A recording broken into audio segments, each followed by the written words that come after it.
All right, low point. Low point is king. We've got to manage this in 3 different dimensions. So I'm going to explain these dimensions, and then I'm going to explain what I like to do as a drill. That I think it's a drill that can help any style of golf swing and also any problem that the player has based on where we set this up. So if we go into our 3 dimensions of low point, our first dimension is forwards and backwards. Did I hit in front or did I hit behind? That would be dimension number 1. This was the main dimension that I had always thought about the golf swing in for a very long time, and I really think it's important for us as players to understand that it works in 3. Okay, so that would be dimension number 1, forward and backwards. Dimension number 2 is outward and inward. Okay, so low point also moves out and low point moves in. So there's the second dimension. Our last dimension is up and down. The player that has the ability to sync these 3 dimensions up is typically the player that strikes the center of the club face the most.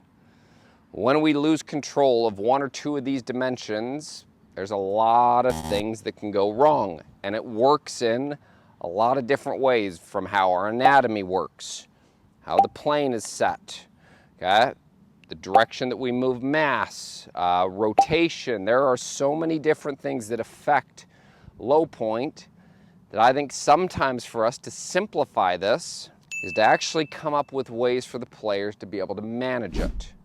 So my favorite drill that I use quite often with a lot of players is what I do is I use a shoebox. So I'm basically building a 3-dimensional wall next to the golf ball. And what's really neat about this is we can use it, and we can use the placement of it to manage it based on what our needs are. So here's how I would go over all 3 of these. So if I'm looking to simply keep the golf club on plane and I want this to be a 0 path, what I'm going to do is I'm going to put this golf ball literally right in the middle of where this cooler is. I would recommend using a shoebox so you don't hit it and hurt yourself or break a club. A shoebox won't hurt. So my first one, if I want to be 0 and I'm trying to be neutral, okay? And I don't have an excessive in to out problem or an excessive out to in problem, this is a very functional tool, because when we look at it like this, if I took this away for a sec and we pan here from down the line, this is how we could almost explain the golf swing would work. So right in here, at this point, this would be the only point at which a straight line and an arc meet each other. This club would work around, it would return to there, and it would arc around. So this is how this would work.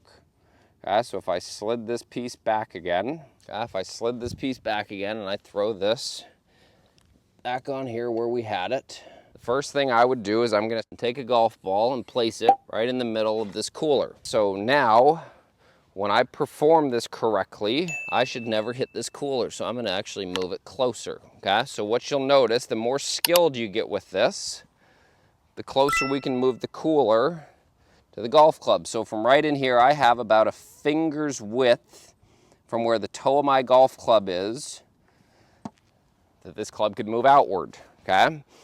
So like for me, what I've struggled with immensely in my younger years playing is I had way too much out. I would run into this at any given moment. So this is why I like using this drill right here.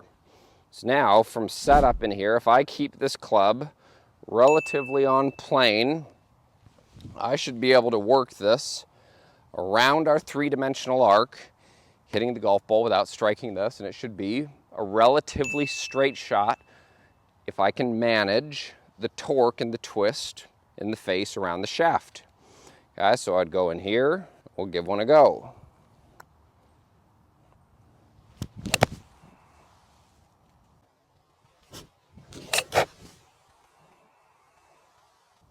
Okay, not bad. Now, let's say that you're the player that struggles with excessive out to in. What we're going to do So we're gonna keep the cooler here, but what we're gonna do this time is we're gonna slide it all the way back to where the golf ball is almost right in front of this. So now, the only direction I can come from is from the inside or on plane to strike this. This will not give me the ability to come from out to in. Now I think there's things we can do as well via setup that would help us.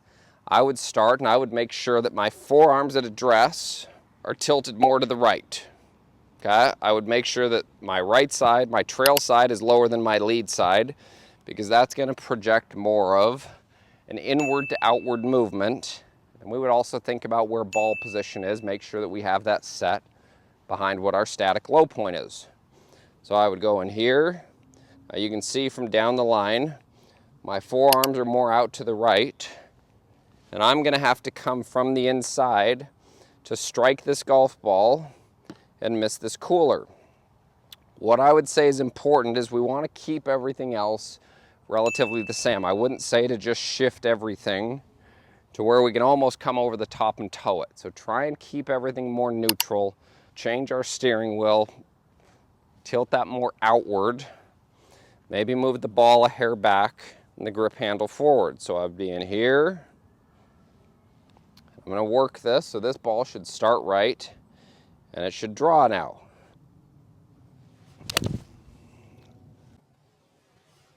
So that ball started right and curved very softly there to the left, and I could feel how the club was coming more from the inside there. So there's a way that we can work on this if you struggle with too much out in, using the same drill, but placing the ball in a different place. Now, if you struggle with too much in to out, which was me, I'm gonna now change the position of this cooler, and I'm gonna put this golf ball near the back of it. Okay, so if you look at where I used to be, wham, I would run right into that. And again, I would say one more time, I'd use a shoebox before I would actually use a cooler. If I look at where the club is, there I've got just a little bit of space, and I'm even going to angle the front half in towards me so that nothing moves into out. Now what I would do is probably the opposite of what we just showed you for a draw.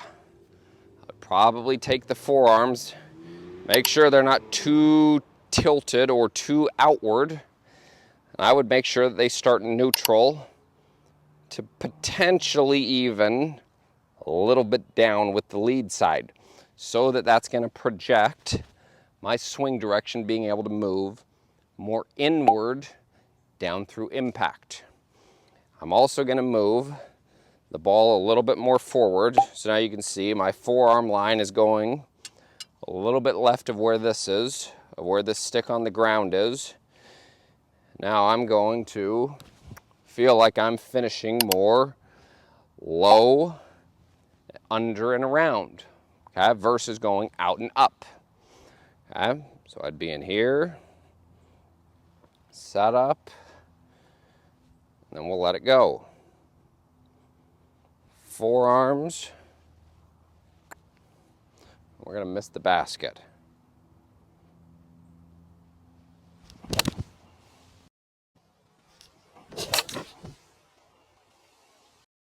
That ball started well left, and I can tell that there was no in to outward movement down through the hitting area. One of your best tools that I think you can use as a player to be able to change the swing direction, control the low point a lot better. It's a very simple visual that gives us a lot of feedback. So, shoebox is king. Give that a go. I hope you enjoyed this video here. If you haven't, please click that subscribe button. You can also click the bell right there, and that's going to notify you every time that I release a new YouTube video. Also, if you haven't, check out that last video that I did. It's right here, pinned to the screen. Thank you so much for your support. I really do appreciate you watching. If you have any questions, any comments, please leave those below, and I will make sure I get back to each and every one of you. So, thank you again. Appreciate your support. We'll see you next time.